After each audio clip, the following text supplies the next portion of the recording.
Bentar ya Om.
Assalamualaikum warahmatullahi wabarakatuh. Salam sejahtera untuk kita semua.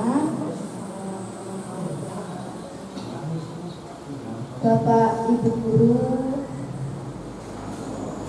SD Negeri 1 Dikian sebagai peserta diseminasi menyebarkan pemahaman dan penerapan pengalaman budaya positif aksi nyata modul 1.4 oleh Ibu Siti Fatimah, calon guru penggerak angkatan 9. Baiklah, di sini saya selaku MC sekaligus moderator akan membacakan susunan acara. Acara yang pertama yaitu pembukaan, acara yang kedua lagu Indonesia Raya, acara yang ketiga sambutan oleh Ibu Kepala Sekolah SD Negeri 1 Dikian. Acara yang keempat yaitu acara inti, acara yang kelima refleksi, acara yang keenam testimoni, acara yang ketujuh lain-lain, acara yang kedelapan menyanyikan lagu Bagimu Negeri, dan acara yang terakhir penutup.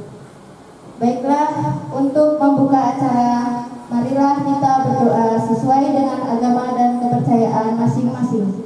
Berdoa dimulai.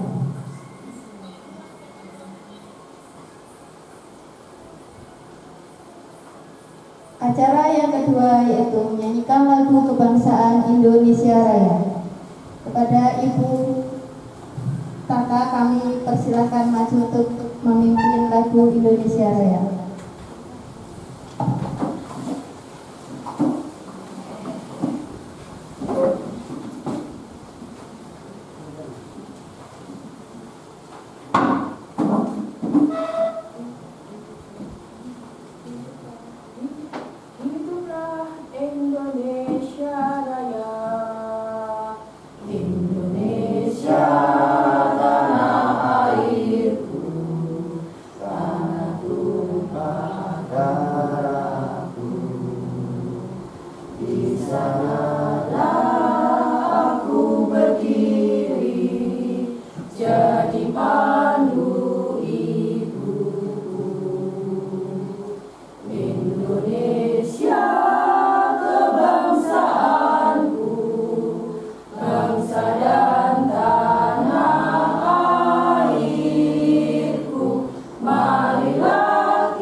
sambutannya.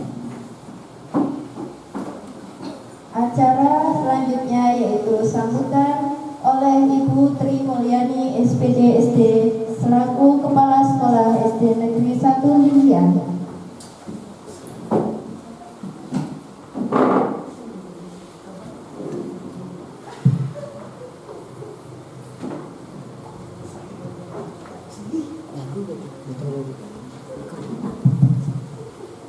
Bismillahirrahmanirrahim. Assalamualaikum warahmatullahi wabarakatuh. Waalaikumsalam warahmatullahi wabarakatuh. Yang saya hormati dan saya banggakan Ibu Siti Fatimah, calon guru penggerak angkatan ke-9. Yang saya hormati Bapak dan Ibu guru serta karyawan SD Negeri 1 Lindian. Pertama-tama mari kita panjatkan puji dan syukur kehadirat Allah Tuhan Yang Maha Kuasa.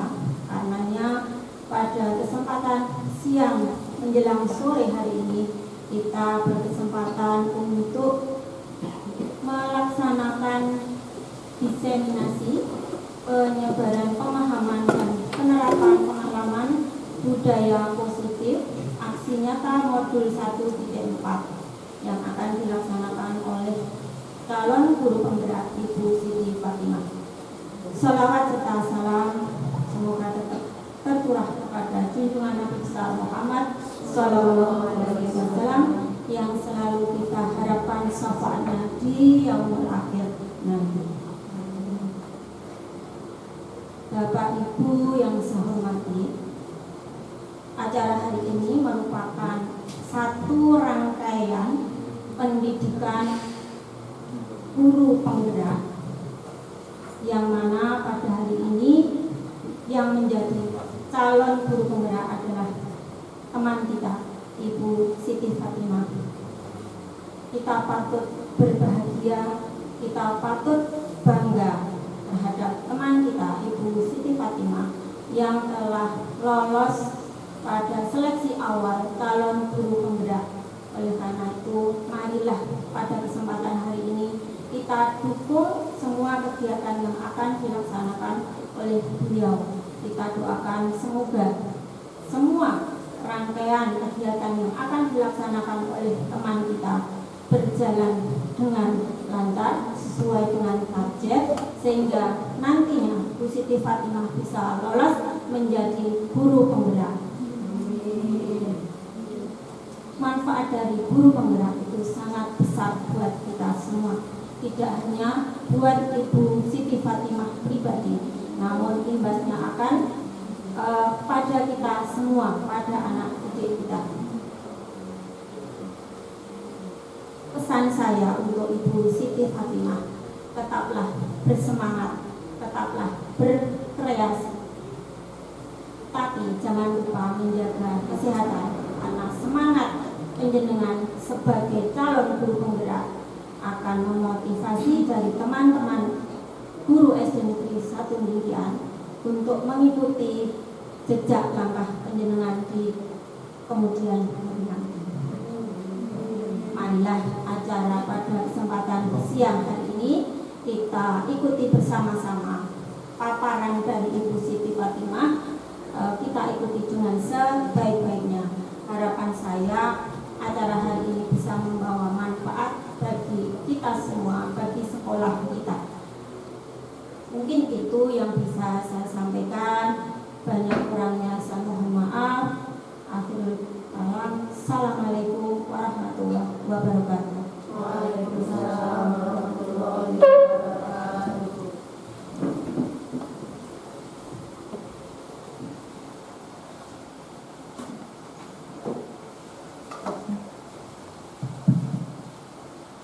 Terima kasih kepada Ibu Tri Mulyani yang telah memberikan sambutannya.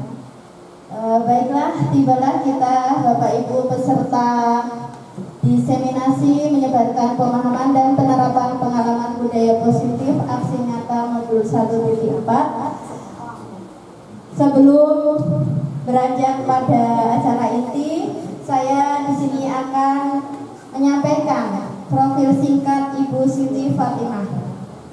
Baiklah, nama lengkap Ibu Siti Fatimah. Beliau sudah berpengalaman kurang lebih 12 tahun mengabdi sebagai guru, dan sekarang alhamdulillah menjadi motivator kita di SD Negeri 1 Mikian sebagai calon guru penggerak angkatan 9 dari SD Negeri 1 Mikian. Berikan tepuk tangan pada ibu kita. Terima kasih. Selanjutnya kepada Ibu Siti Fatimah kami persilahkan untuk menyampaikan segenap ilmunya.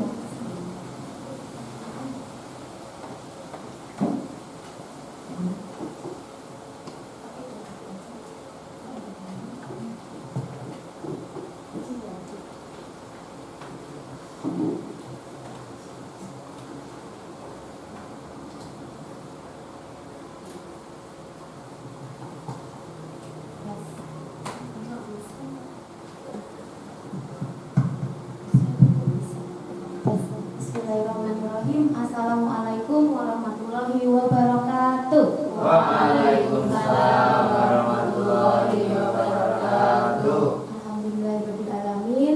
Puji dan syukur kita haturkan kepada Allah Subhanahu wa taala, di mana siang hari ini kita semuanya masih diberi keimanan, kesehatan dan kesempatan sehingga pada siang hari ini kita bisa berkumpul bersama dalam rangkaian PGB saya. Bapak Ibu, terima kasih. Ini adalah aksi nyata saya di modul 1.4 tentang menyebarkan pemahaman dan penerapan budaya positif. Terima kasih yang tak terhingga saya aturkan kepada Ibu Kepala Sekolah, Ibu Tri Mulyani SPDSD atas segenap support, motivasi, kesempatan, waktu yang diberikan kepada saya.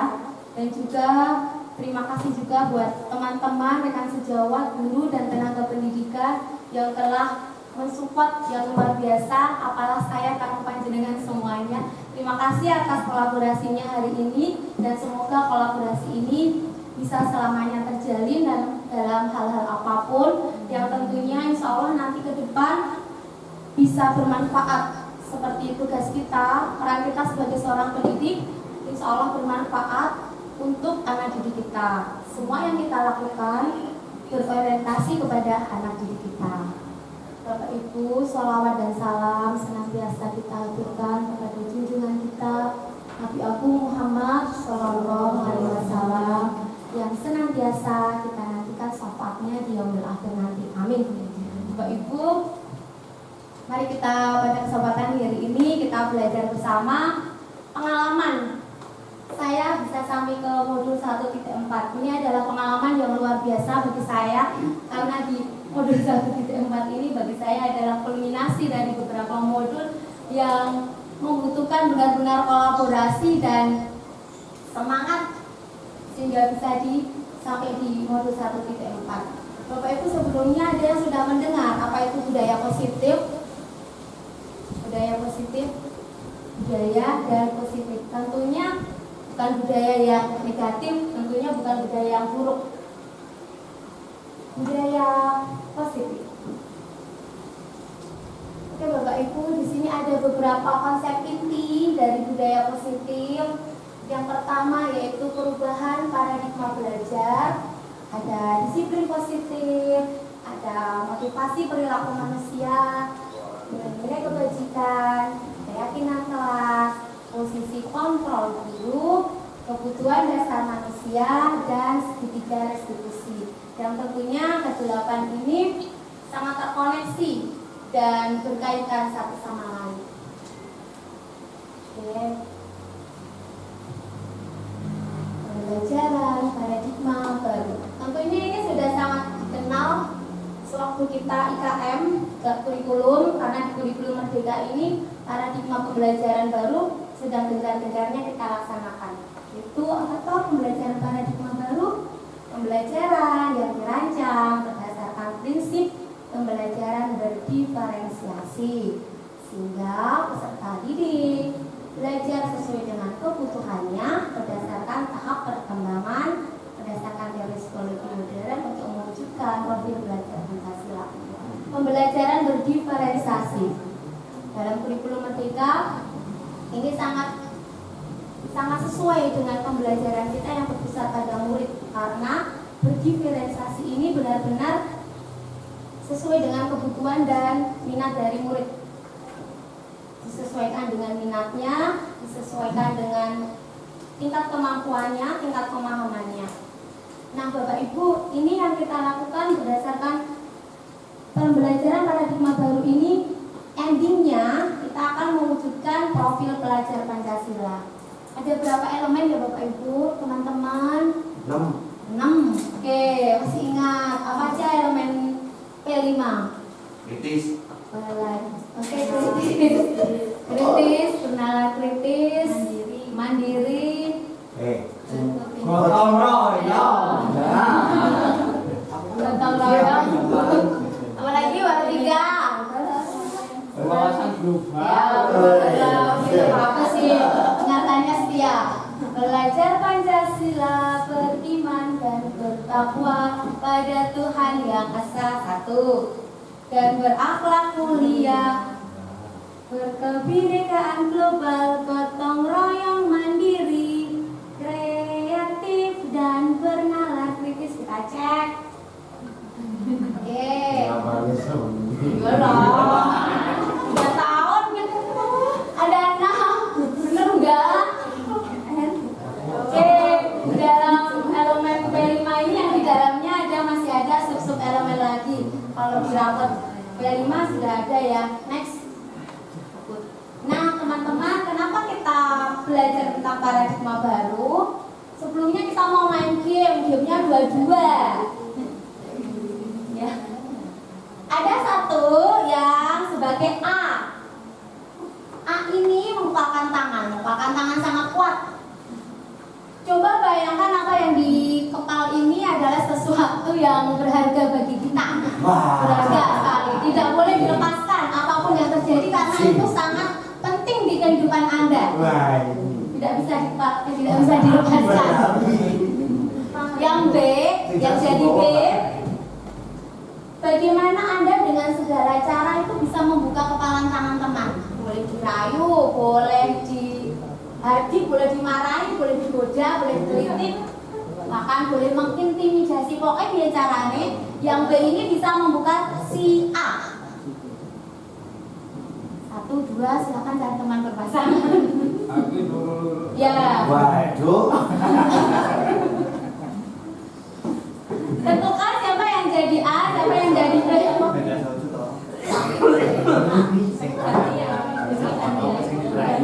Iya.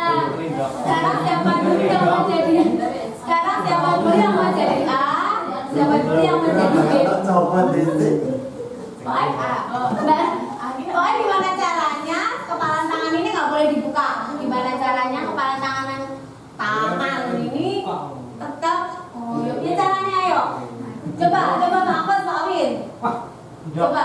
Iya, siapa yang menjadi kepala tangan siapa? Aku. Ya, Pak Win, Pak Agus menggoda. Pinjam rayu. Iya. Kenapa begal?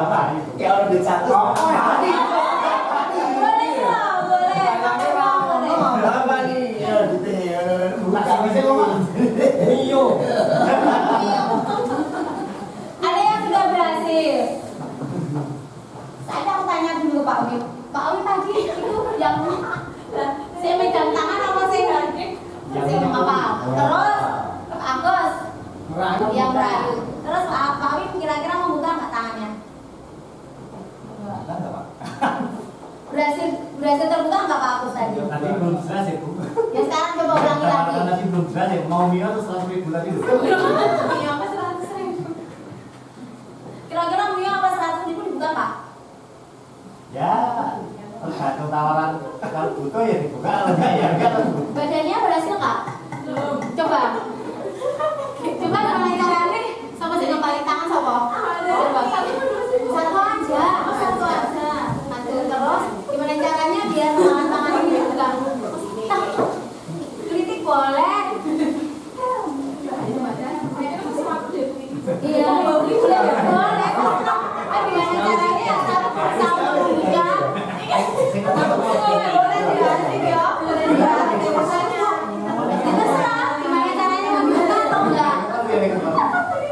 Ya. Ada poinnya enggak? Enggak. Kalau yang dikritik boleh. Boleh.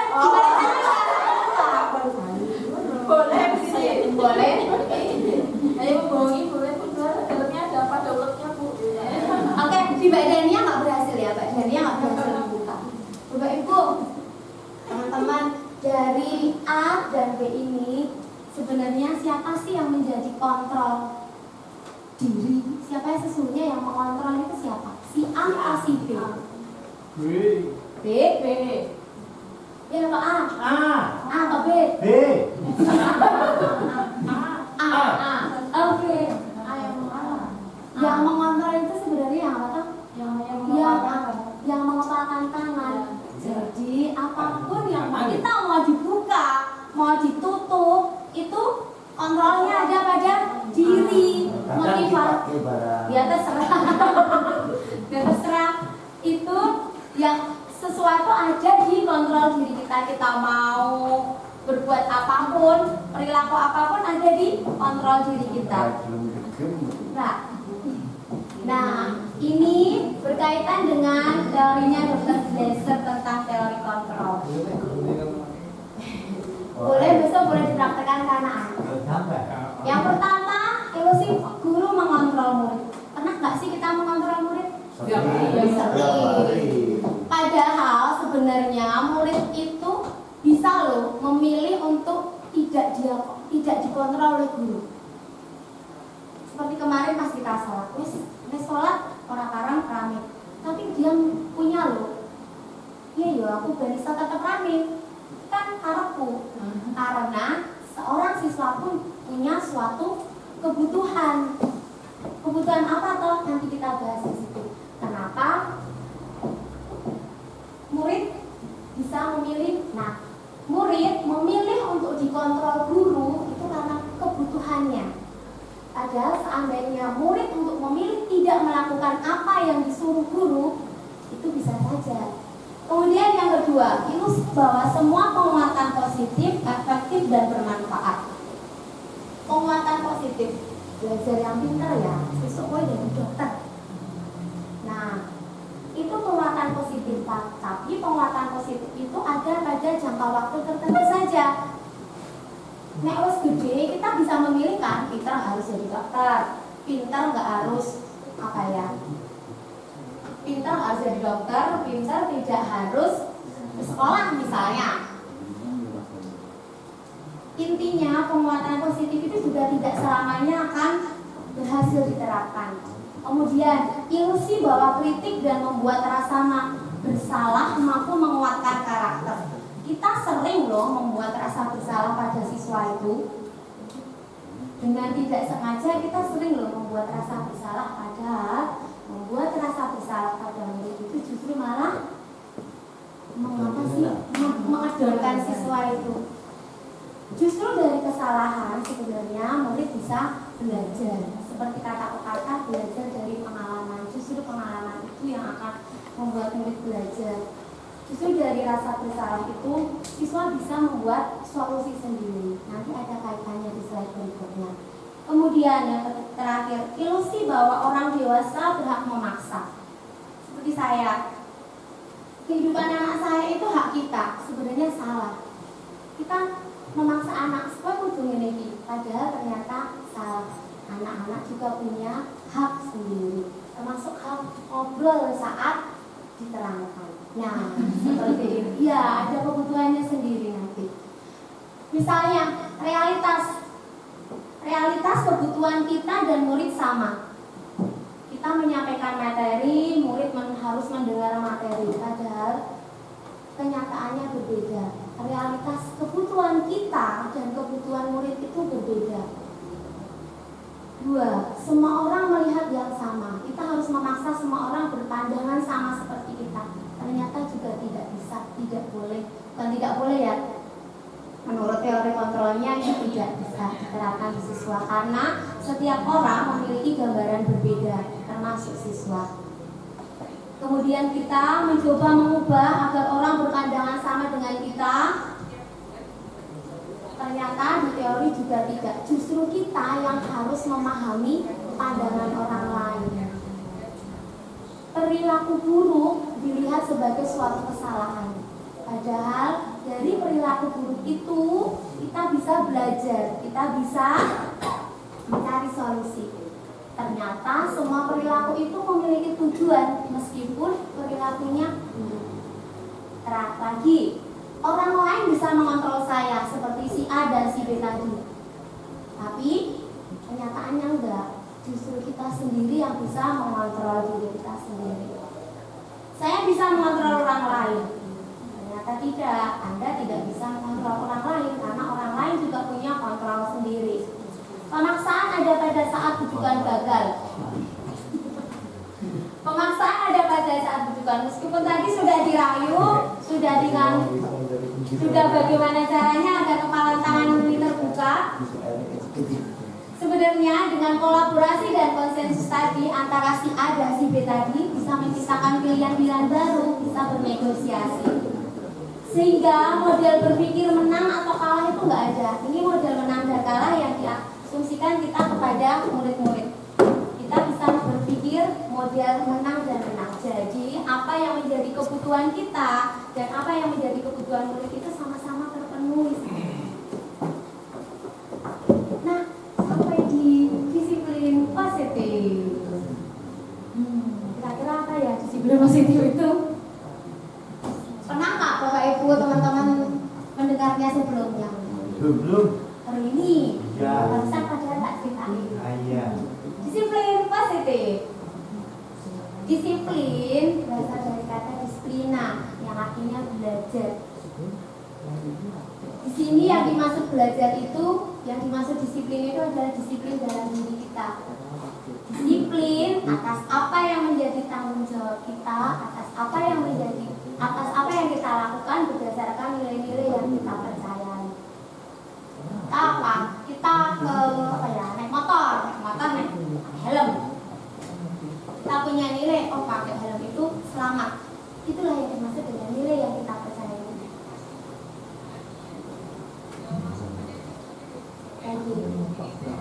Disiplin positif merupakan salah satu cara dalam menerapkan disiplin yang bertujuan untuk menerapkan kesadaran serta memberdayakan murid tanpa adanya imbalan, reward, dan juga hukuman. Jadi bagaimana kita menanamkan disiplin positif kepada anak-anak didik kita itu jauh dari tertanam sendiri di kesadarannya sendiri seperti tadi. Kita berusaha bagaimana tetap mengontrol tangan ini untuk tetap tidak bisa terbuka. Disiplin positif yang dimaksud di sini untuk anak-anak itu yang tanpa embel-embel, tidak ada reward dan tidak juga ada hukumannya.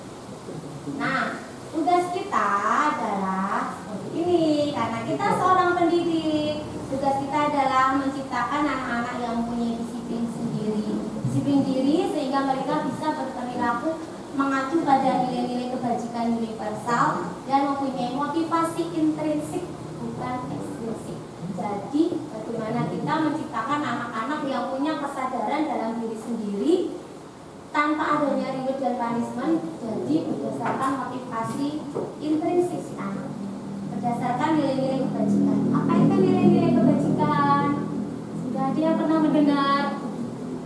Saya tapi sebelum nilai-nilai kebajikan, kata Gajah Dewantara, Marjiko Ibu, dia Pak Wirewantoro. Marjiko Jarwo. Nah, nyamonyo. Jarwanyo. Jarwa. Lamun lepasin pasrek. Ning. Iku kuat poso mandiri. Iya. Apa artinya ya? Priyono. Apa ya artinya? Marjiko kuwi Jarwo.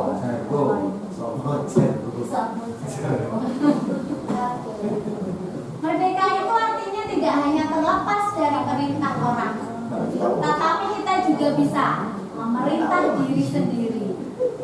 Kalau kita belum bisa memerintah diri sendiri, terutama disiplin positif tadi, berarti jiwa kita belum merdeka. Nah, untuk menciptakan kemerdekaan dalam konteks pendidikan, kita sebagai pendidik, bagaimana menciptakan murid yang merdeka? Syarat utamanya yaitu tadi, disiplin yang kuat, disiplin diri motivasi internal, bukan dari orang lain, bukan karena reward atau punishment. Yang manakah aku? Yang mana? Bapak Ibu, teman-teman, jika kita sebagai seorang pendidik, saat Anda perlu hadir di suatu pelatihan, motivasi apakah yang mendasari tindakan Anda?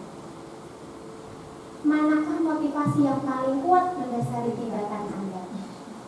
Atau adakah proses perubahan motivasi saat Anda melakukan itu? Jadi tadi ada dua motivasi, eksternal dan internal. Internal itu dari dalam diri kita sendiri, dan motivasi eksternal itu bisa karena itu cuma bisa karena pujian, bisa karena penghargaan, kalau anak-anak bisa karena hadiah, bisa juga karena takut sama ibu kepala. Yang mana ini kira-kira? Yang Bapak Ibu yang mana? Disiplin positif. Ya, coba. Apakah Anda hadir karena tidak ingin ditegur oleh PSKS atau tidak ingin mendapat surat teguran? Ada panggilan nih. Oke, aku datang karena hanya ingin untuk bebas dari surat teguran, bebas dari ditegur PSKS. Masih pada yang posisi ini nggak Bapak Ibu? Tidak. Selamat. Berarti Anda sudah bebas dari menghindari ketidaknyamanan atau hukuman. Kalau Anda hadir karena hanya tidak ingin ditegur oleh PS, KS, berarti motivasi dalam diri Anda masih hanya untuk menghindari ketidaknyamanan atau hanya untuk menghindari hukuman mendapat surat teguran. Next. Atau Anda ingin dipuji oleh lingkungan? Siapa yang suka dipuji? Anak-anak. Anak-anak itu suka dipuji. Atau bisa mendapat penghargaan kayak bintang prestasi. Adakah yang masih seperti ini? Berarti motivasinya masih hanya untuk mendapatkan imbalan dan penghargaan. Ya, next. Oke, atau Anda ingin menjadi pembelajar sepanjang hayat, menjadi orang yang berusaha bertanggung jawab, menghargai diri sendiri, atau sebagai tauladan murid-murid. Karena tugasnya ini berarti kita sudah bisa menghargai nilai-nilai kebajikan diri sendiri. Apa saja toh nilai-nilai kebajikan itu? Mati. Ayo. Robert.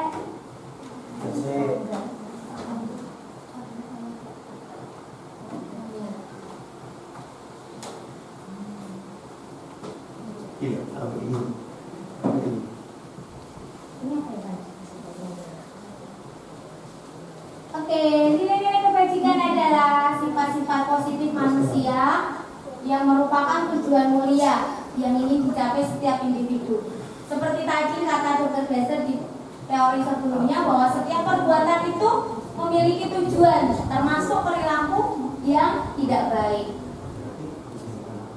Nah, teman-teman, ini ada beberapa contoh nilai kebajikan yang nantinya ini di setiap institusi atau organisasi itu berbeda-beda. Kalau kita di sekolah, saat ini kita mengambil B5. Ada 6 elemen: beriman, bertakwa, berkebinekaan global, gotong royong, mandiri, kreatif, dan berkreatif. Tapi sebenarnya kita bisa menerapkan nilai-nilai kebajikan yang lainnya. Kalau saya lebih tertarik ke nilai kebajikan yang life skill. Yang terakhir, memberikan yang terbaik dari diri. Kalau kita bisa bermanfaat yang lebih. Next, ini nilai-nilai kebajikan. Nilai-nilai kebajikan ini nanti yang akan kita terapkan pada keyakinan kelas. Yang pertama ada peduli, rajin, integritas, rasa hormat dengan segala bawah-bawahnya, yang misalnya keterus-terangan, kebersihan, komitmen, itu ada di nilai peduli, keberanian, kesantunan, kreatif, ada di nilai semangat, seperti integritas, rasa hormat. Nanti ini dipakai untuk pembentukan keyakinan kelas. Nah, Bapak Ibu, kita sampai di kebutuhan dasar manusia. Ngantuk nggak? Ngantuk nggak? Ngantuk nggak? Untuk suaranya ini. Ngantuk nggak? Ngantuk nggak? Ini karena mic-nya. Sebenarnya bisa berdiri loh, berdiri. Tangan kanan digerak-gerakkan. Nanti sambil berdiri. Tangannya yang kiri digerak-gerakkan. Tangannya ke depan digerak-gerakkan. Tangannya disilang, jempol digoyang. Coba Bapak Ibu, kita refreshing dulu sebelum kita punya foto.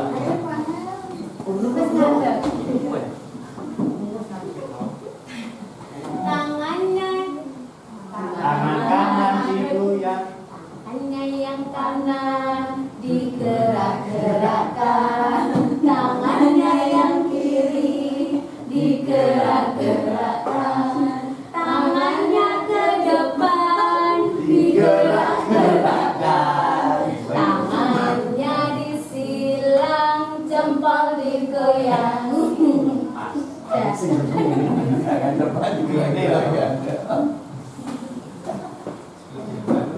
Ada kalanya kita perlu refreshing Bapak Ibu, teman-teman. Oke, kita sampai di kebutuhan dasar manusia. Ada nggak sih teman-teman Bapak Ibu yang nggak punya butuh? Nggak ada. Nggak ada. Enggak pulang jaga. Semuanya punya butuh. Apa tuh kebutuhan dasar kita itu? Sandang, pangan, papan. Siap, sandang, pangan, papan lainnya. Kasih sayang. Kasih sayang. Coba lihat kita dulu. Saya ada dulu nih. Ibu Ambar nih. Ibu Ambar, guru wali kelas 2 di SD Pelita, sedang bingung menghadapi ulas salah satu murid di kelasnya Doni. Beberapa anak di kelas 2 telah datang padanya dan mengeluhkan kalau Doni sering nggak boleh menyebutkan meminta bekal makan siang mereka dengan paksa. Jika Anda menghadapi seperti itu, apa yang Anda lakukan? Siapa yang mau jadi Bu Ambar? Kira-kira kalau jadi Bu Ambar gimana? Apa yang Anda lakukan? Bu Ambar, Bu Ambar, Bu Ambar. Gimana? Tampar. Tampar bawa tali. Gimana? Apabila saya menjadi pelanggar, saya menasihati teman-temannya Doni untuk tidak memaksa mengambil makanan yang dibawa oleh Doni. Jadi teman ini beneran kayak makan siang Doni, Bu. Ya, intinya mereka itu harusnya membawa bekal sendiri dari rumah. Iya, tapi menurut teman-teman Bapak Ibu, kira-kira kenapa alasan Doni melakukan itu? Ya karena punya keinginan jaluk Dia punya keinginan menjaluk. Berarti kalau punya keinginan untuk menjaluk itu ada sesuatu yang belum satu minggu.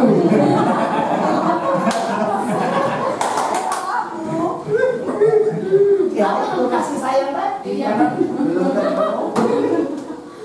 Oke, kebetulan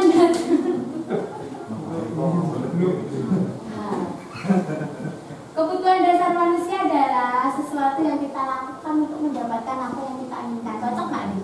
Cocok. Seluruh tindakan yang kita lakukan memiliki tujuan tertentu, dan semua usaha yang terbaik yang kita lakukan adalah untuk memenuhi kebutuhan dasar kita terpenuhi dengan baik. Nah, rasanya gimana kalau misalnya semua kebutuhan dasar kita ini terpenuhi dengan baik? Rasanya apa aja nih kebutuhan dasar kita? Coba tebak-tebak. Kesenangan. Apa? Kaisan. Kalian segera orang. Nah, aku mau tadi pising ya. Keseringan ya itu. Kesenangan. Kesenangan.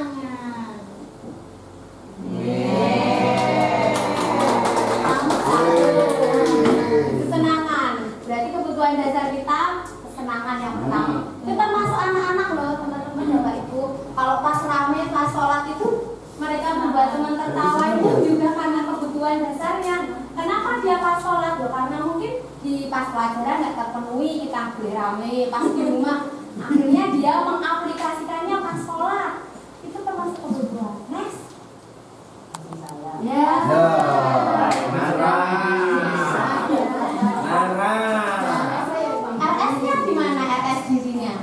rasa di Apa ini? Rasa dirindui kan. Kasih sayang rasa dan rasa apa nih? Rasa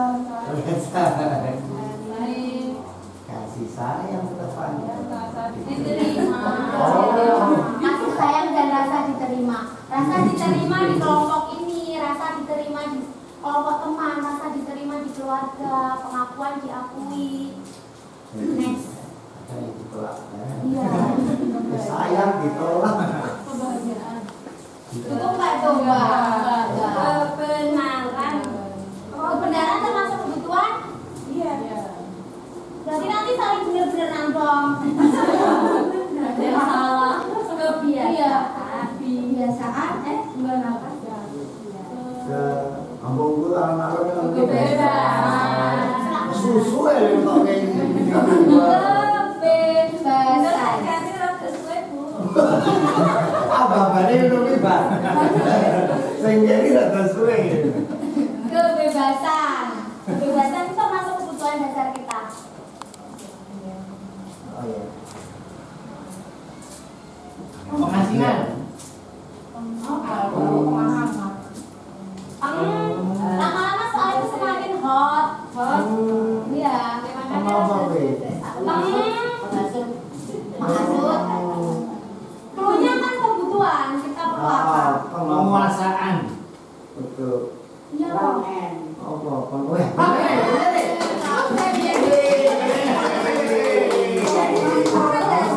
Penguasaan. bose loh. Gue itu kan juga termasuk contoh penguasaan. Next. Wah, iya apa ini? Ya cuma ada B sama H. Waduh. Apa ya? Lah sebelum lagi sini apa, Mas? Aku biru aja yo. Ini ada dua terakhir Mbak Rio. Terakhir Iya, di sini apa kan? Biru aja. Ayo, lagi sini apa, Mas? Jadi cuma ada B sama H. Lama-lama kan soalnya kok nggak ada yang Apa wih ini kok soal dek kayak lek kayak wong kayak duduk ditutupi bebek. kuncinya paling tadi nggak ada loh. Sandang, pangan, papan itu termasuk apa sih? Buat apa toh kita bisa? Biaya hidup. Oh, biaya hidup ya. Biaya hidup. Berapa Biaya hidup. Iya. Nanti kaget. Iya, pintar Kak Eli. Iya. Biaya hidup. Ya, kita terus selesai. Sesuk aku beneran itu planku jawab nih. Oke. Harus dari penanya di sini apa? Berarti BH untuk bertanjung. Lindungi lah ya. Lah kan Iya. dia cocok kok karo J pas gue. Iya. Kebut maaf ya, terus. Yuk, ada 5 kebutuhan. Ada 5 kebutuhan dasar. Ingat-ingat ya, ada kesenangan, kasih sayang dan rasa diterima, kebebasan, penguasaan. Kira-kira ini hanya untuk kita saja sebagai guru atau termasuk anak didik kita? Anak didik kan kesenangan. Kira-kira kalau anak-anak kesenangannya apa aja? Main, jajan, bermain, humor, tertawa, antusiasme. Berarti nggak boleh disalahin juga tuh Mbak Ida. Masalah kita sebenarnya itu termasuk kebutuhan Tapi mereka. ada tempatnya yo. Iya. Ayo. Kita bahas. Bebaskan. Iya. Kasih sayang dan rasa diterima apa saja contohnya? Luka juga diperdulikan. Rasa diterima, berikan, berbagi, kerjasama dan menjadi bagian dari kelompok. Kalau anak-anak emang masih suka berkelompok. Nah, kebebasan,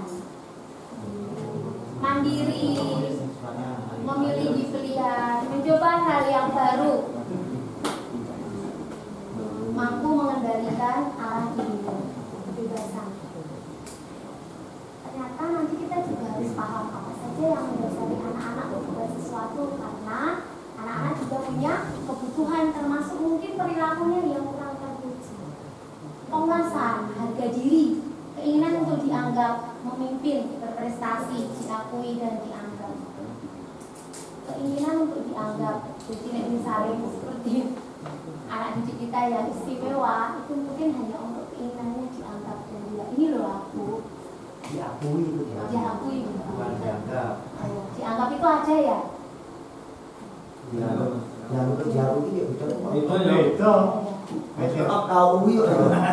Diakui itu saya tahu ya. Diakui semua kan bojone. Nah, wis iki. Oke, bertahan hidup. Benar kata Pak Win, makanan, tempat tinggal, pakaian, keamanan, dan kesehatan. Seperti si Joni tadi, dia minta makan siang karena kebutuhannya untuk bertahan hidup, kebutuhan tentang makan belum ada. Nah, sekarang coba ini. Tahun ini Dimas genap berusia 17 tahun. Ia senang sekali ketika ayahnya mulai mengajarkannya menyetir mobil. Setiap akhir pekan, ia berlatih menyetir. Ia terlihat senang sekali berlatih sampai akhirnya ia bisa menyetir mobil dengan baik dan lancar. Ketika ibunya bertanya kepada Dimas, apa yang membuat dia ingin bisa menyetir mobil? Ketika jawaban Dimas adalah seperti itu jawabannya Dimas. Kebutuhan apa saja yang ada di Dimas itu? Misalnya Dimas menjawab, aku merasa bangga dan keren. Ini diakui tadi berarti kebutuhan yang mana? Keempat. Apa tadi? Cocok ya Pak Asmi? Sip, penguasaan. Tapi nggak tak tulis di situ kan macam penguasaan. 2. Biar bisa jalan-jalan naik mobil sama teman-teman. Kesenangan atau kebebasan ya? Terus, oh ya kesenangan ya, yang ini. Aku senang bisa pergi ke tempat yang aku suka. Kebebasan. Lagi, menyetir mobil itu seru. Menyetir mobil itu seru. Apa itu ya? Tantangan. Tantangan, kamu ya mau kan yang kesenangan.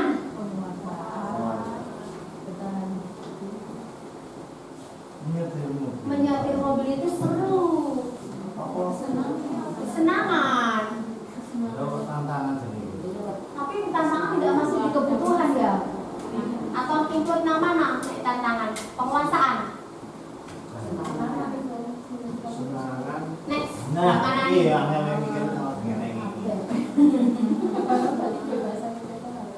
Mencoba hal yang baru. Nah. Ya. Itu bahasa berarti namanya Pak.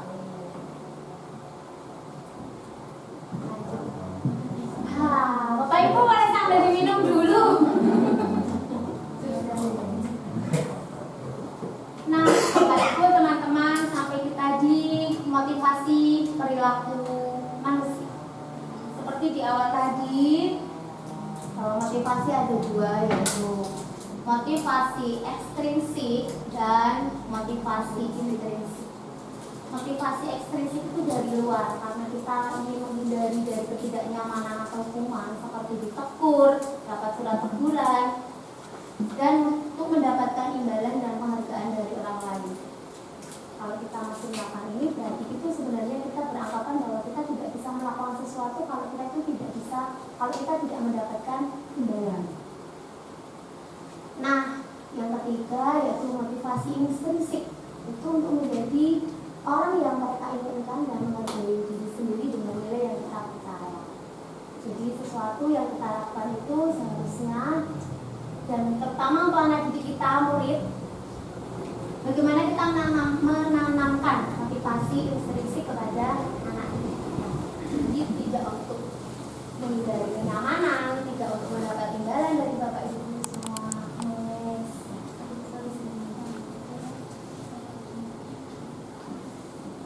Iva kurang menguasai pelajaran matematika, Bu. Sehingga pada saat pelajaran tersebut dia lebih banyak berdiam diri dan menggambar di buku pelajarannya. Pada saat dulu matematikanya Pak Seno menanyakan pertanyaan, Iva menjadi gugup dan tak sengaja menjatuhkan tasnya dari kursi. Secara tiba-tiba menjadi gagap pada saat berkaya menjawab. Seluruh kelas pun tertawa melihat perilaku perilaku IPA yang bicara tergagap dan terkejut. Pak Seno pada saat itu membiarkan teman-teman IPA menertawakan IPA yang tergagap dan malu luar biasa.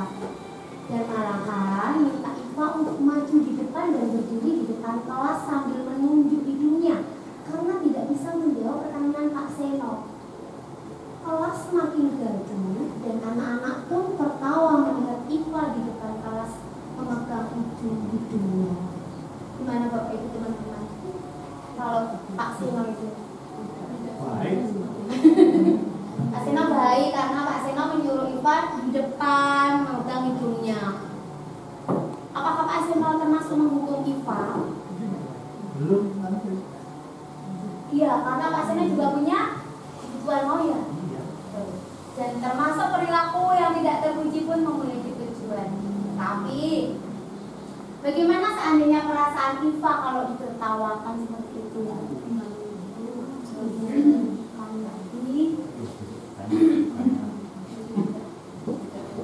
Kira-kira ini Pak Seno termasuk menghukum?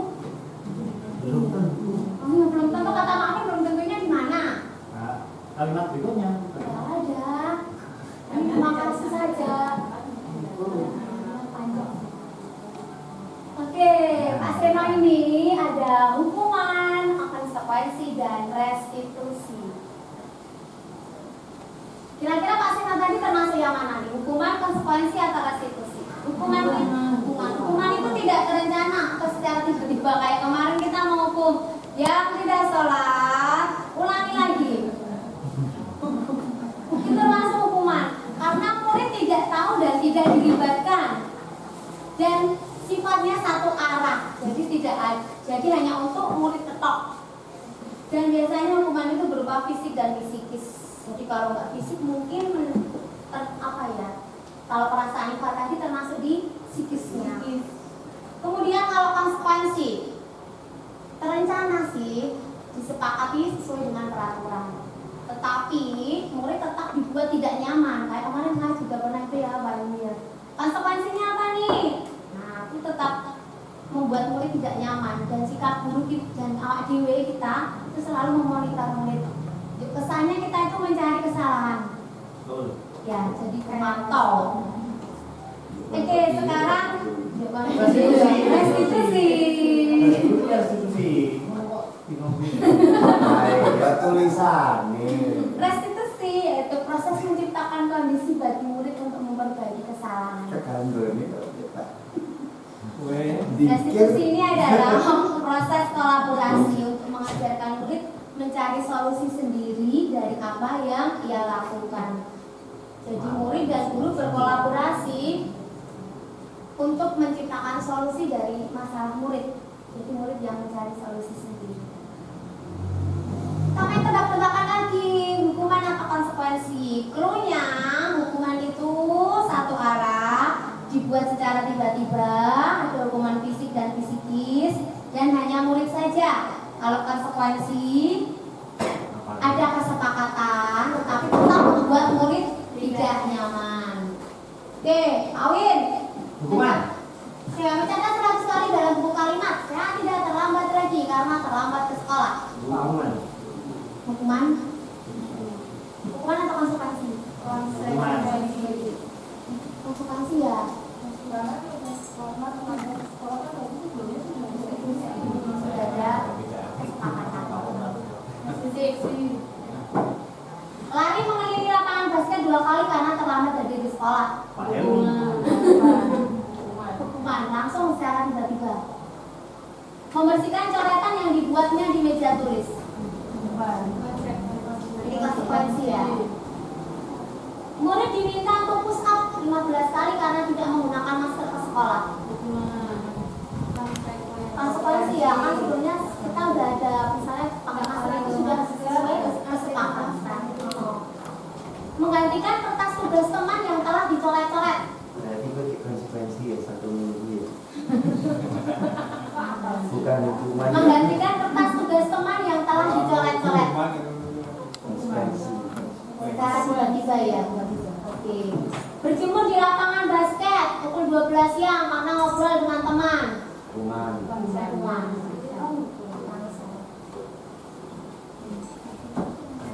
Alfi Kon.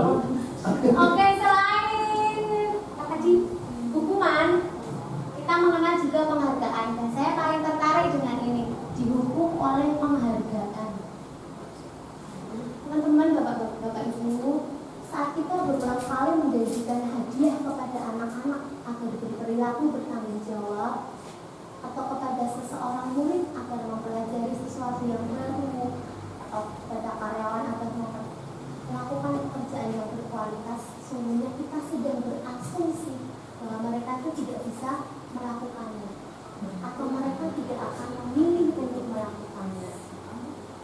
Jadi mereka melakukannya itu hanya untuk mendapatkan suatu penghargaan. Kembali lagi bahwa tidak dilandasi dengan motivasi intrinsik tadi atau motivasi yang ada di dalam diri. Sesuai dengan teori Alfikon mengatakan bahwa penghargaan maupun hukuman adalah cara-cara yang mengontrol perilaku seseorang yang sebenarnya menghancurkan potensi untuk pembelajaran sesungguhnya. Menurut Kon, secara ideal, tindakan belajar itu sendiri adalah penghargaan sesungguhnya. Jadi seperti tadi, pengalaman itu adalah sebenarnya pembelajaran sendiri. Selanjutnya mengemukakan beberapa pernyataan dari hasil pengamatan selama ini tentang tindakan memberi penghargaan yang justru nilainya sama antara hukuman. Hukuman dan penghargaan itu adalah sesungguhnya sama. Karena sebenarnya saya juga itu bintang prestasi seperti itu suatu penghargaan, tapi anak-anak hanya akan melakukan sesuatu karena hanya untuk dapat bintang. Jadi anak-anak tidak ada motivasi sendiri karena melakukan sesungguhnya itu berdasarkan nilai-nilai dari cita-cita anak-anak. Nah, penghargaan ini berpengaruh jangka panjang dan jangka pendek. Mungkin ada juga penghargaan yang tidak efektif. Seiring berjalannya waktu, penghargaan itu tidak efektif, terutama untuk penghargaan di jangka pendek, jangka panjang. Kemudian penghargaan merusak hukuman. Penghargaan merusak hukuman seperti karena satu dikasih penghargaan, satunya enggak. Jadi ada kesenjangan emosi, iri mungkin sehingga bisa merusak hukuman. Si A dikasih ini merusak hukuman. Si A dikasih penghargaan, si B tidak, sehingga akan terjadi kesenjangan emosi. Penghargaan mengurangi ketepatan. Penghargaan juga menurunkan kualitas. Penghargaan juga mematikan kreativitas, dan penghargaan itu sebenarnya menghukum. Karena mereka hanya termotivasi pada suatu penghargaan saja.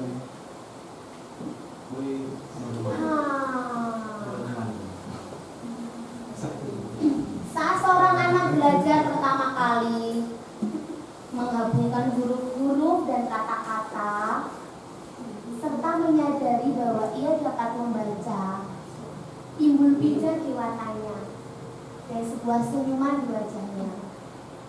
Anak tersebut begitu gembira bahwa ia telah mempelajari dan menguasai keterampilan baru. Dari tidak bisa membaca, dari belajar mengenal huruf, menghafalkan kata, menjadi kalimat, akhirnya anak itu bisa membaca. Dia sudah menguasai suatu keterampilan baru. Nah, kesadaran akan kemampuannya bahwa dia sudah dapat membaca sesungguhnya merupakan suatu penghargaan sendiri. Rasa senangnya bocah, rasa senangnya anak mendapat pengalaman baru, mendapat suatu keterampilan baru, itu adalah suatu penghargaan tersendiri kepada anak. Dulu awal tidak bisa berjalan, sekarang bisa berjalan, adalah suatu penghargaan tersendiri bagi anak-anak. Nah, di saat anak-anak, di saat kita memberikan penghargaan kepada anak, saat dia sedang merasa bangga dan senang atas pencapaiannya, maka kita akan mengambil kegembiraannya saat itu yang dirasakan secara alamiah. Di saat anak-anak itu senang karena pencapaiannya, tapi kita malah mengenai memberikan penghargaan, nah disitulah sebenarnya kita mau mengambil kegembiraan anak-anak secara alamiah. Jadi intinya, biarkan anak-anak secara alami mendapatkan penghargaan. Penghargaan yang bisa ia buat sendiri, penghargaan yang bisa ia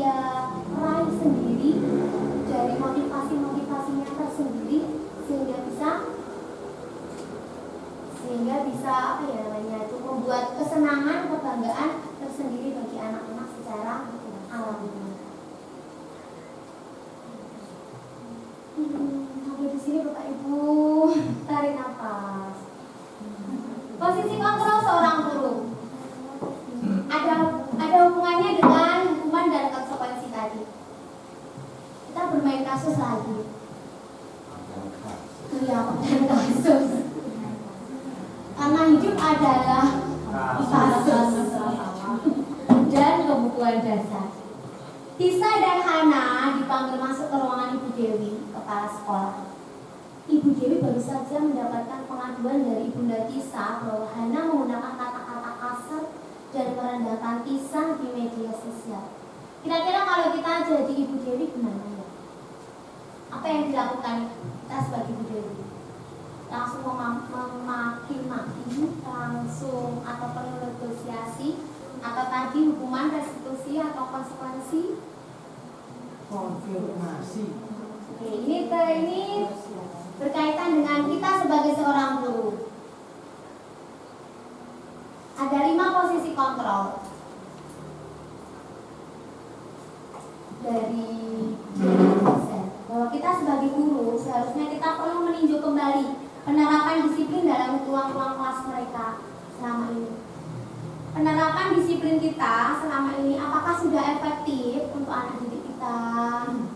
Apakah sudah berpusat pada murid? Apakah sudah memerdekakan murid dan memandirikan murid?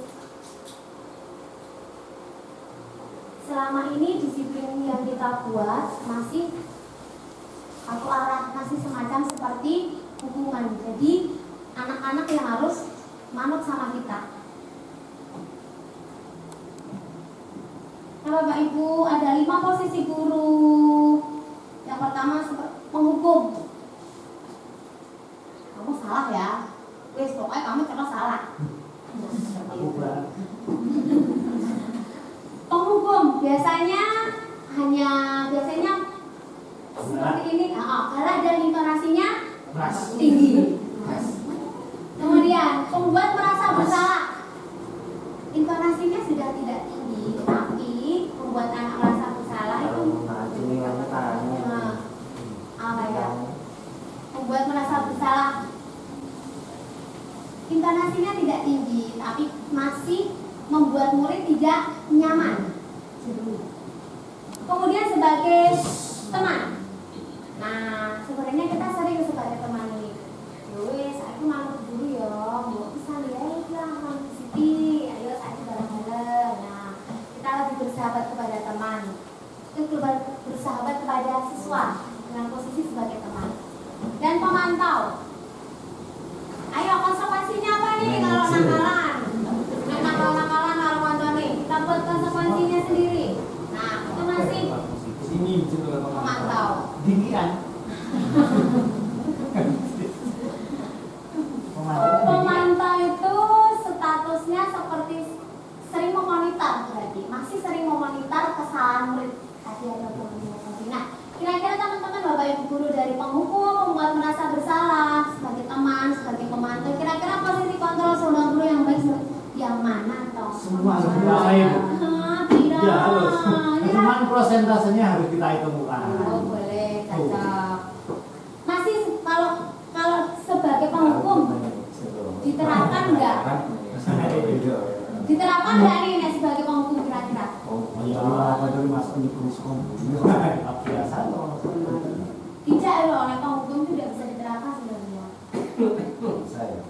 Kepada anak-anak yang tingkat kenakalannya tertentu, Kita bisa panggil maka kan posisi mana? prosentasenya kan malah gue dikasuskan. Oh, iya. yo. Menurut dari yang posisi terbaik bagi kita seorang guru adalah sebagai manajer. Iya, Mas, bayaran Manajer ini gabungan dari menjadi teman dan menjadi pemantau. Jadi kita bertindak sebagai teman juga sebagai pemantau kepada siswa dan mengarahkan siswa untuk mencari solusi sendiri.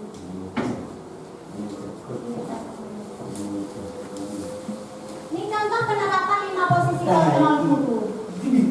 Nah, ini sering kita ambilnya yang sering di sekolah kita. Kasus siswa tidak memakai atribut lengkap saat upacara. Kita nama ini.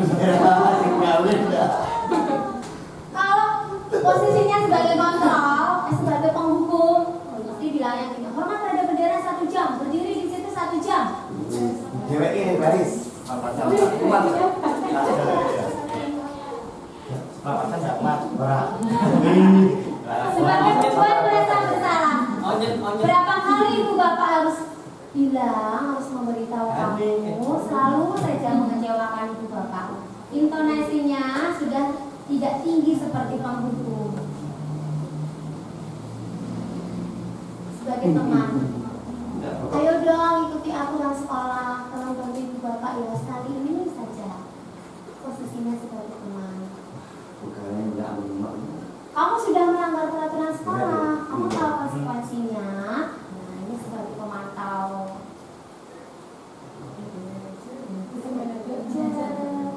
Kamu tahu kesalahanmu. Kira-kira kamu bisa memperbaiki kesalahanmu. Nah, ini posisi sebagai manajer. Jadi kita apa ya namanya, mendorong anak untuk mencari tahu dulu kesalahannya apa, dan kemudian bareng-bareng mencari solusinya. Tentunya solusi yang terbaik. Posisi kontrol anak aku. Ingat tadi sebagai penghukum, pemantau, teman, dan pembuat merasa bersalah. Kamu selalu saja salah. Kira-kira yang mana nih? Penghukum, pembuat merasa bersalah. Penghukum ya, kamu selalu saja salah. Ini penghukum. Bagaimana coba kalau orang tuamu tahu kamu berbuat seperti ini? Ini membuat merasa bersalah. Ya sudah, tidak apa-apa. Nanti ibu bantu bereskan ya. Bagi teman. Sanksi atau konsekuensinya apa?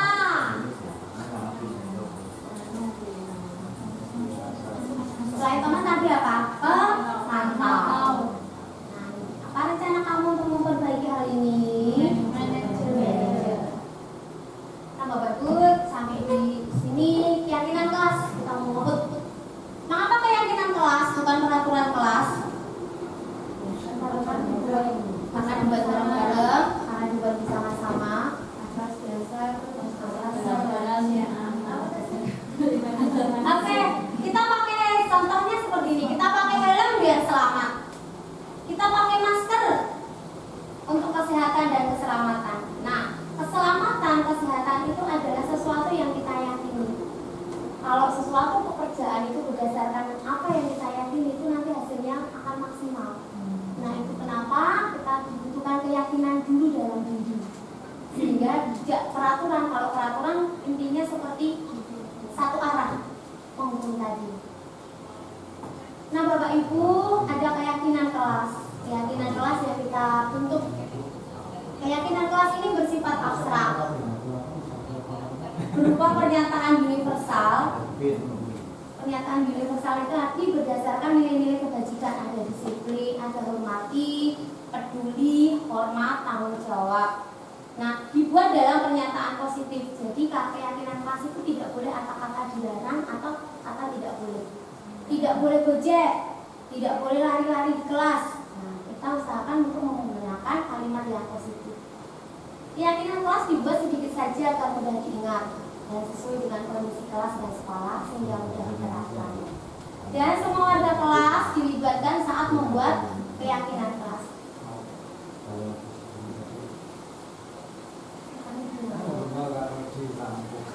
Ada suaranya. Nah, Bapak Ibu, teman-teman, ini adalah proses pembuatan keyakinan kelas kelas 1. Yang pertama adalah anak-anak curah pendapat. Seperti apa sih kelas yang mereka inginkan? Pembelajaran yang seperti apa toh yang mereka inginkan? Anak-anak curah pendapat ini.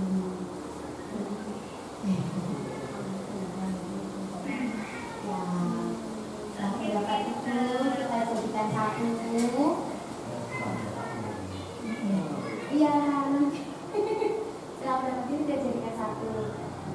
Di curah pendapat anak-anak itu kalimatnya masih kalimat negatif semua. Jadi ada tidak gojek, nah seperti ini, tidak lari-lari, tidak tidur.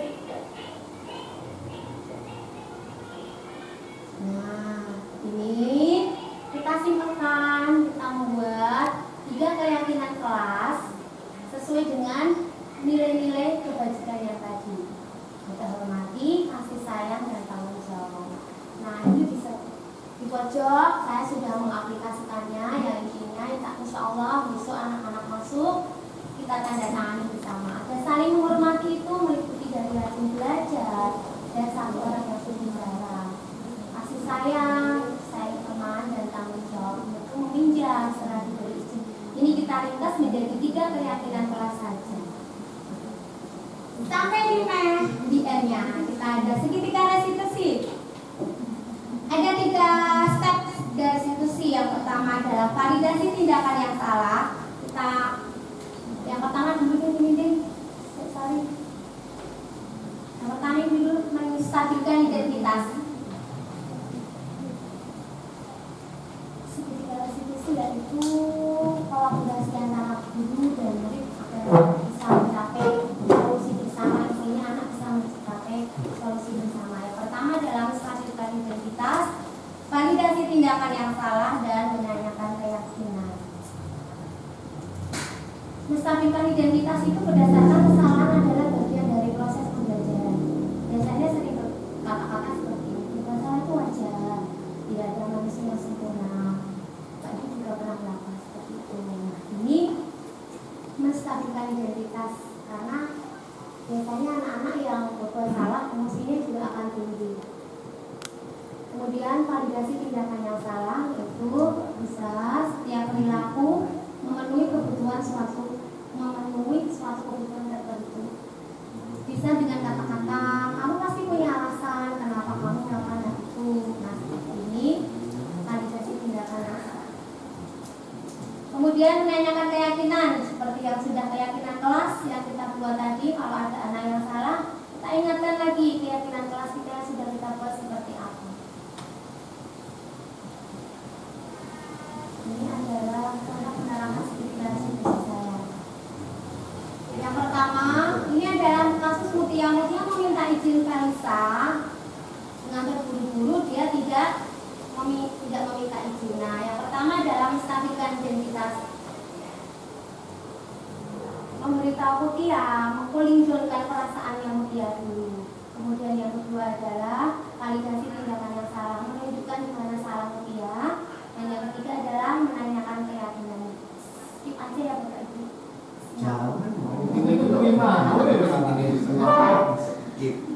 Oke, ini jelas. Kita mau praktek segitiga restitusi. Saya mau minta 2 orang volunteer. Satu jadi guru dan satunya jadi murid. Gimana cara menerapkan segitiga restitusi kalau Anda seorang wali kelas baru saja rapat dulu dan ingin kembali ke kelas untuk melihat tingkat kelas bekerja. Sesampai di kelas, Anda terkejut karena hanya ada 2 orang siswa yang membersihkan kelas. Anda menyadari Ciko tidak ikut berpartisipasi dalam piket dan Anda tahu Ciko berangkat. Anda bertanya pada murid yang sedang piket. Mereka menjawab, Ciko keluar begitu saja dengan membawa tasnya. Penasaran dengan hal itu, Anda keluar dan menemui Ciko jajan di warung dekat sekolah. Anda memutuskan untuk langsung berbicara dengan Ciko saat itu. Gimana dengan segitiga restitusinya? Ada yang mau jadi volunteer? Murid dan guru. Kira-kira gimana caranya guru tadi? Dengan segitiga restitusi. Ya, yang pertama menstabilkan identitas dulu. Ditanya, Ciko berbuat salah. Gak apa-apa, Ciko berbuat salah. Jadi juga pernah berbuat salah. Kata Ciko. Seperti yang Ciko lakukan. Nah, kemudian validasi tindakan yang salah. Menanyakan kepada Ciko, tentu kamu punya alasan melakukan hal itu. Dan yang ketiga menanyakan keyakinan. Keyakinan yang kita percayai apa toh? Kamu melanggar keyakinan yang mana? Nah, sehingga Ciko bisa kembali ke kelompoknya lagi dengan tidak rasa bersalah. Alhamdulillah, terima kasih Bapak Ibu atas waktunya. Tapi sebelumnya saya mau minta ini di merah kuning hijau ini saya mau minta refleksi dulu. Nanti tolong ditulis di situ aja nggak apa-apa.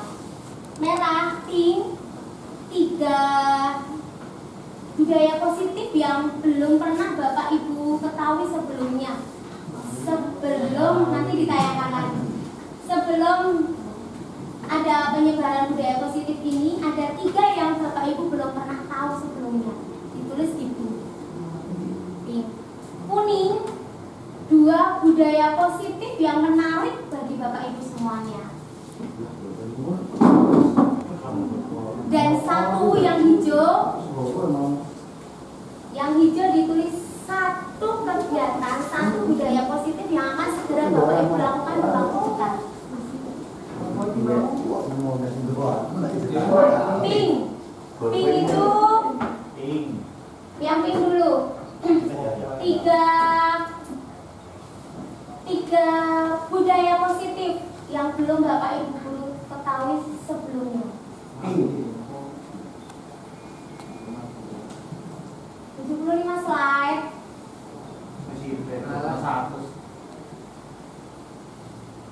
Ya. Oh, lali. Oke.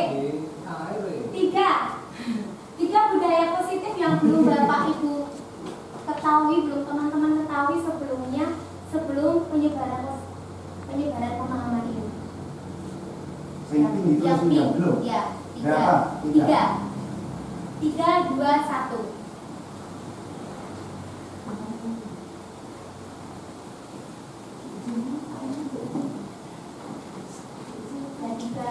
Setelah 3, 2 dituliskan di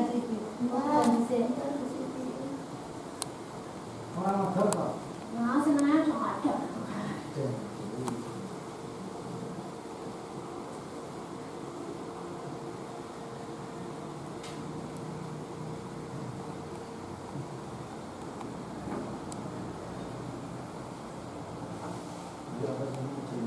Hijau. Merah, kuning dulu bagus. Merah, kuning itu 2 yang membuat Anda tertarik. Jadi budaya positif ini 2 yang membuat Anda tertarik. Kalau tidak ada yang membuat saya tertarik, berarti tidak itu bukan. Iya mas, gini aja.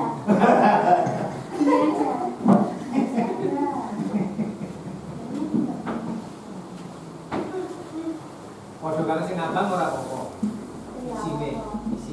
Terserah kebutuhan, kan kebutuhan dasar manusia mau. Islam bebas. KDN mana? Wah.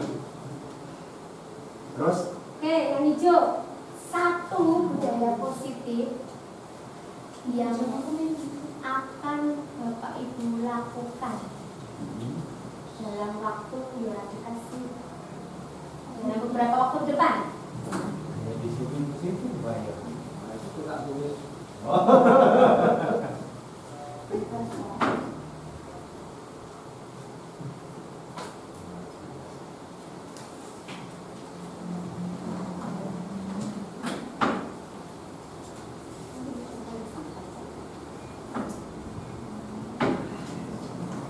Masa sih langsung dulu. kok gambar mana? Dari satu dulu.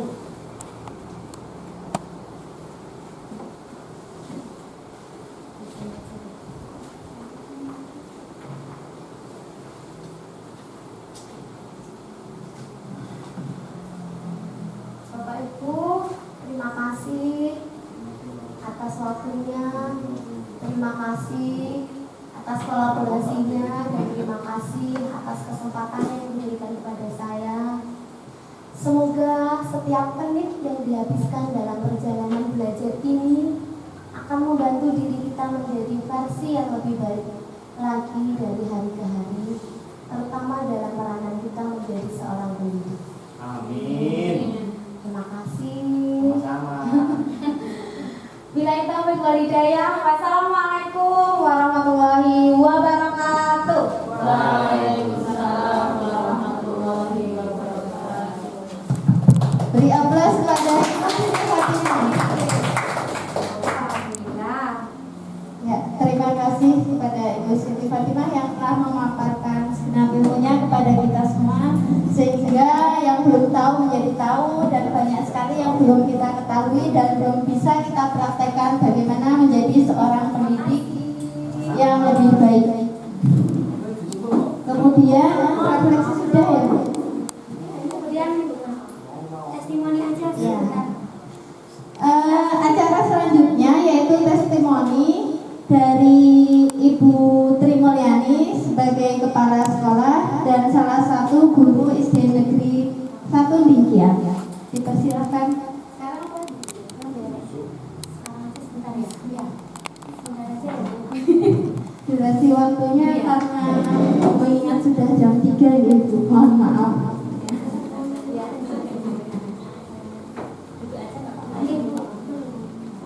Bismillahirrahmanirrahim. Assalamualaikum warahmatullahi wabarakatuh. Waalaikumsalam warahmatullahi wabarakatuh. Saya pada kesempatan ini akan menyampaikan testimoni atas terselenggaranya acara diseminasi pada siang hari ini. Terima kasih sekali saya ucapkan pada CGB Ibu Siti Fatimah yang telah menyampaikan, memaparkan materi mengenai budaya positif di sekolah dengan sangat panjang lebar. Ya, ternyata banyak sekali ilmu yang belum kami pahami, belum kami mengerti. Ternyata pada kesempatan ini disampaikan oleh Bu Siti. Kami ucapkan banyak terima kasih. Dengan adanya kegiatan ini membuka pola pikir kami, menambah wawasan kami, dengan harapan kedepannya kami dan teman-teman guru SD Negeri 1 Lingkian menjadi guru yang lebih baik lagi. Terus belajar dan berkarya buat Bu Siti demi masa depan anak-anak kita, anak-anak Indonesia. Semangat buat kita semua, semangat buat Bu Siti. Mungkin itu yang bisa saya sampaikan. Assalamualaikum warahmatullahi wabarakatuh.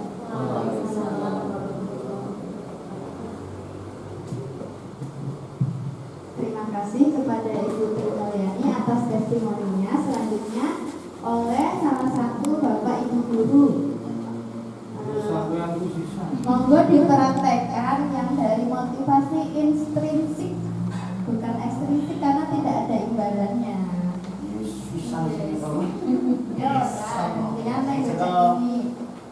Salah satu, monggo Bu ditenggok.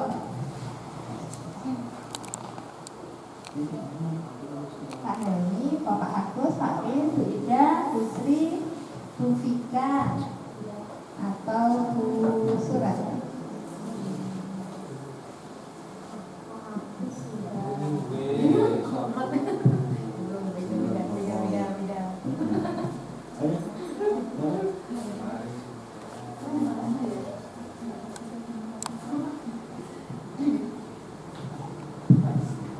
Bismillahirrahmanirrahim. Assalamualaikum warahmatullahi wabarakatuh. Waalaikumsalam warahmatullahi wabarakatuh. Terima kasih kepada Bu Siti yang sudah memaparkan begitu banyak ilmu baru ya, terutama bagi saya. Ada banyak hal yang awalnya belum saya tahu, apalagi saya sebagai guru baru mendapatkan begitu banyak ilmu. Mudah-mudahan setelah pemaparan dari Bu Siti ini bisa membawa kita, menjadikan kita menjadi guru yang lebih sabar, lebih terbuka, karena ternyata setiap siswa itu seperti yang dipaparkan Bu Siti memiliki kebutuhan, memiliki kesenangan dan lain sebagainya. Semoga kedepannya kita menjadi guru yang lebih baik demi anak-anak kita. Untuk Bu Siti tetap semangat, berkarya, dan sukses selalu. Terima kasih. Assalamualaikum warahmatullahi wabarakatuh.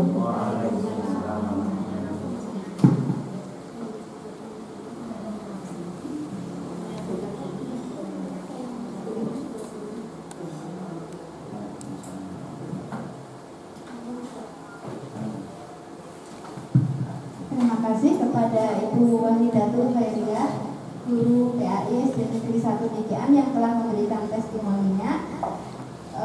Acara yang selanjutnya yaitu menyanyikan lagu Bagi Negeri dipimpin oleh Bu Vika. Pada Bapak Ibu Guru dimohon berdiri.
Baiklah, Bapak Ibu Guru, rangkaian acara demi acara telah kita lewati bersama dengan penuh semangat dan penuh kebersamaan. Semoga apa yang telah disampaikan oleh Ibu Siti Fatimah dapat kita praktikkan dalam pembelajaran sehari-hari, dapat kita praktekkan ketika kita menghadapi siswa-siswi kita yang mempunyai karakter yang berbeda dan luar biasa.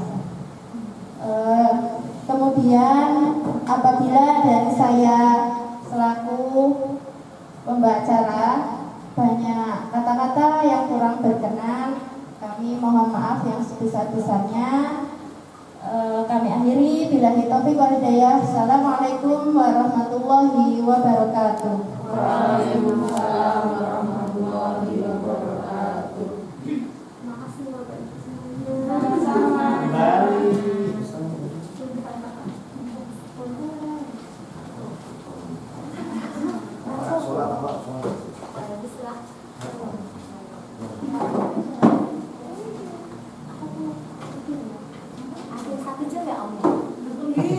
Ini masih ini.